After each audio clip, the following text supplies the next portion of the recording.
할렐루야. 오늘 속회 과정 가운데 함께 하시는 하나님 은혜가 우리 모두에게 넘쳐날 줄 믿습니다. 오늘은 25과 하나님에게 자기의 소망을 두는 자는 복이 있도다입니다. 우리 먼저 기도하심으로 함께 시작하겠습니다. 하나님 아버지 은혜를 감사드립니다. 이 시간에 저희에게 지성소의 은혜를 폭포수처럼 부어 주시옵소서. 오늘 이 예배의 자리를 경외의 자리로 만들어 주시사 하나님을 깊이 알아가는 거룩한 잔치가 배설되는 은혜를 경험케 하여 주시옵소서.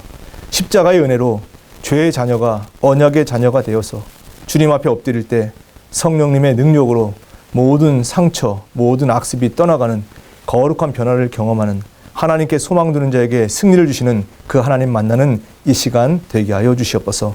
예수님의 이름으로 감사하며 간절히 기도드리옵나이다. 아멘.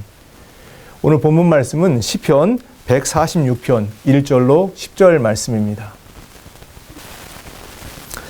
우리는 때때로 신앙의 삶을 살아갈 때 깊은 어둠의 밤을 만날 때도 있습니다.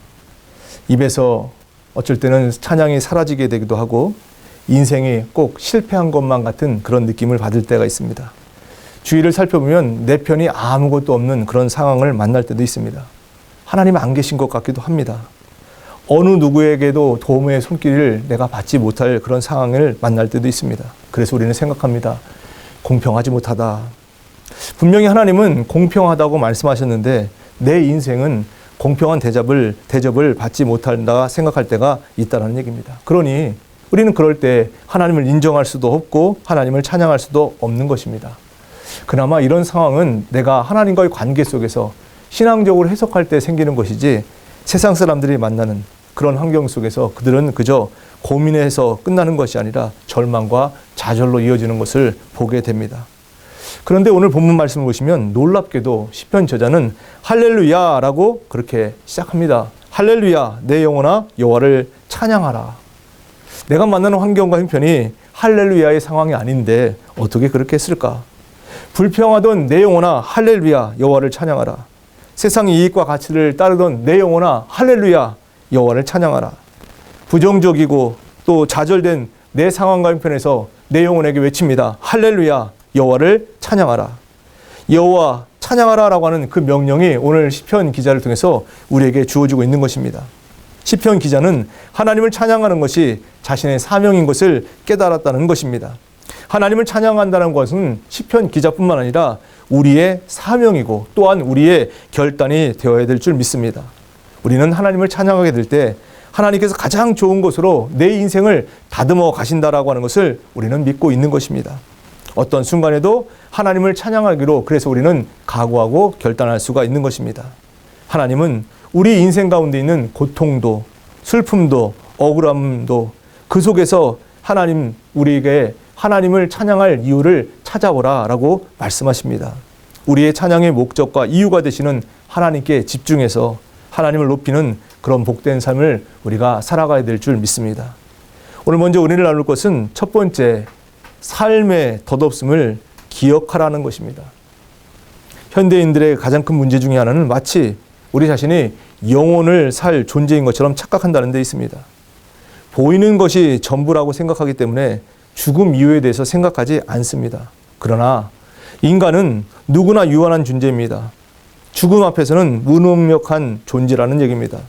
힘이 있거나 없거나 물질을 많이 가졌거나 그렇지 않거나 많은 사람에게 인기를 얻고 있거나 그렇지 못하거나 죽음 앞에서는 모두 힘없는 나약한 존재가 될 수밖에 없는 것입니다. 그래서 오늘 본문 말씀 3절 보십시오.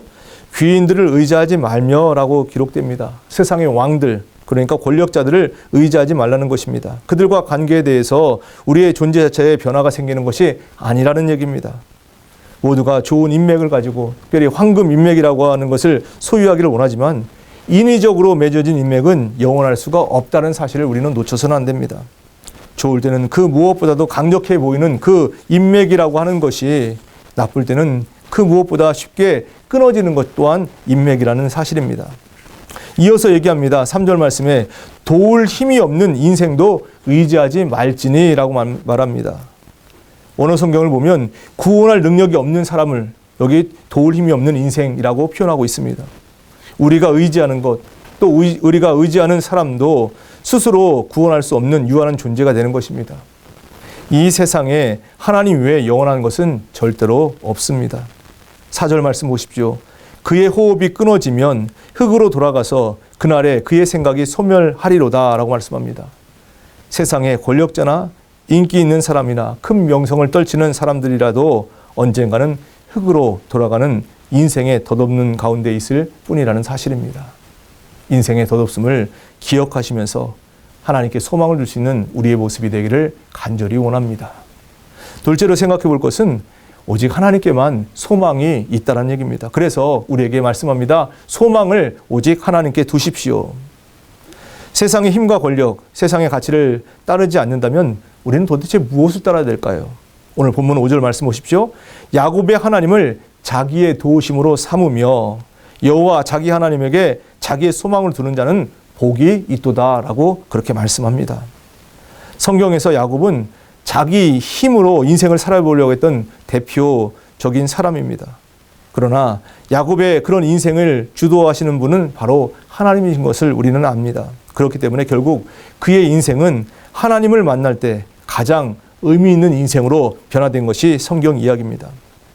유한한 능력의 소유자였던 야곱, 그 야곱이 무한한 능력을 갖고 계신 하나님을 만나게 될 때 진정한 의미의 구원을 얻게 되고 인생을 살아가는 것을 우리는 야곱 인생을 통해서 볼 수가 있는 것입니다. 야곱의 인생을 새롭게 하셨던 하나님, 그 하나님은 지금도 내 인생을 인도하고 계신다는 것을 믿으시기 바랍니다. 그러니 우리가 하나님 앞에 소망을 두는 것 그 자체가 바로 복이 되는 것입니다. 야곱의 하나님이 지금 나의 하나님이 되십니다. 나를 구원하시고 나에게 복 주시는 하나님, 그 하나님이 바로 내가 믿는 하나님입니다. 오직 하나님께 소망을 두는 인생이 복이 있다고 말씀하신 이유가 바로 여기 있는 것입니다. 그렇다면 그 복이 어떤 복인가? 그것은 바로 구원의 복이라는 것입니다. 어떤 어려움 가운데 있든지 우리를 구원하십니다. 하나님께 소망을 두는 자는 하나님의 영원하심 가운데 거하게 만드십니다. 영원하심 가운데 거한다라고 하는 것은 잠깐의 고난이나 고통이 우리를 집어삼킬 수 없다라는 말씀입니다. 하나님의 영원하심 가운데 소망을 두는 자 언제나 승리할 수 있음을 믿으시고 오늘 오직 소망을 하나님께 두는 자의 풍성한 평강의 은혜를 누리는 우리 모두의 삶이 되기를 간절히 원합니다. 우리 세 번째 생각해 볼 것은 하나님의 통치 가운데 거하라는 것입니다. 시편 146편부터 150편까지 이 시편을 갖다가 우리는 보통 할렐루야 시라라고 그렇게 얘기합니다. 할렐루야로 시작해서 할렐루야로 끝나는 5편의 시를 말합니다. 그 중에서 시편 146편은 하나님의 통치에 대해서 찬양하는 시편입니다. 하나님은 세상을 창조하셨습니다. 그리고 그 세상을 통치하고 계십니다. 이것을 인정하는 우리는 바로 하나님의 통치 안에 거할 수 있어야 된다고 말씀하는 것입니다. 오늘 7절 말씀을 보십시오. 억눌린 사람들을 위해 정의로 심판하시며 라는 말씀이 있습니다. 여기 억눌린 사람이 있다라고 하는 표현은 다른 말로 하면 정의롭지 못한 사회를 말합니다. 하나님은 저들을 위로하시고 정의로 심판하시는 분입니다. 때때로 나는 그렇게 억눌린 사람의 위치에 설 수도 있지만 반대로 내가 억눌리고 사는 그런 사람의 모습을 가지고 살아갈 때도 있다는 얘기입니다. 그렇다면 나는 하나님의 통치에 거하는 것이 아니라는 얘기입니다. 하나님의 통치 가운데 거한다라고 하는 것은 분명히 하나님의 법을 지키며 살아가는 것을 의미합니다. 그런데 아까도 나왔던 힘 있는 사람을 의지하고 세상의 가치와 이익을 따라가 살아간다면 결코 하나님의 통치 안에 거하는 인생이라 볼 수가 없는 것입니다. 그렇기에 우리가 오직 하나님께 소망을 둘 때 정의로운 인생을 살아가며 하나님의 통치 가운데 살아갈 수 있게 되는 것입니다. 오늘 본문 10절 말씀 보십시오. 시온아 여호와는 영원히 다스리시고 내 하나님은 대대로 통치하시리로다 라고 말씀합니다. 그래서 시인은 할렐루야라고 고백하고 있는 것입니다. 여기 시온아라고 할 때 시온이라고 하는 것은 하나님의 통치 영역에 거하는 모든 사람을 말씀하고 있습니다. 하나님 말씀 안에 살아가는 우리를 향한 말씀이 바로 시온아입니다. 우리가 하나님의 통치 가운데 살아갈 때 참된 평화를 누릴 수 있고 하나님의 복 가운데 거할 수 있음을 믿으시기 바랍니다. 하나님의 통치 안에 거한다는 말, 악인과 같은 삶을 사는 것이 아니라 하나님의 국률 가운데 거하는 삶이요 그 긍휼하심을 입어서 연약하는 자를 돌볼 수 있는 삶을 살아가는 것을 말씀하고 있습니다. 우리 안에 있어야 할 진정한 찬양은 입에서만 나오는 찬양이 아닙니다. 하나님의 법을 따라서 이제 우리도 연약한 자를 돌보고 저들을 위해서 헌신하게 될 때 우리의 삶 자체가 바로 하나님께 영광 돌릴 수 있는 진정한 찬양이 되는 삶이 되는 줄 믿습니다. 오늘 그러한 삶을 살아내는 우리의 모습이 되기를 간절히 원합니다. 오늘 말씀에서 우리가 적용할 부분을 생각해 봅니다. 먼저는 그리스도인 우리는 바로 땅에서 살아가지만 모두 하늘 시민권자로 살아가고 있다는 것을 놓쳐서는 안 됩니다. 땅에서의 덧없는 것이 아니라 이제 영원하신 하나님께 소망을 두고 살고 있는지 점검해 보시기 바랍니다. 또 하나는 하나님의 통치 안에 거한다는 것이 무엇인지 단순히 말에서만 그러는 것이 아니라 우리 삶에서 하나님의 통치가 이루어지는 삶을 살아내는 것이 바로 하나님께서 우리에게 원하시는 삶입니다. 이제 우리는 하나님의 긍휼하심을 입어 십자가의 은혜로 하나님의 자녀가 되었고 그 자녀된 우리는 이제 하나님의 사랑을 우리 이웃에게 전파해야 되는 삶을 살아가는 것, 이것이 바로 하나님의 통치 안에 거한다는 것을 기억하시고 바로 그런 통치 안에서 승리하는 복된 인생 살아가는 오늘 우리의 모습이 되기를 간절히 원합니다. 우리 함께 말씀을 가지고 함께 기도하겠습니다.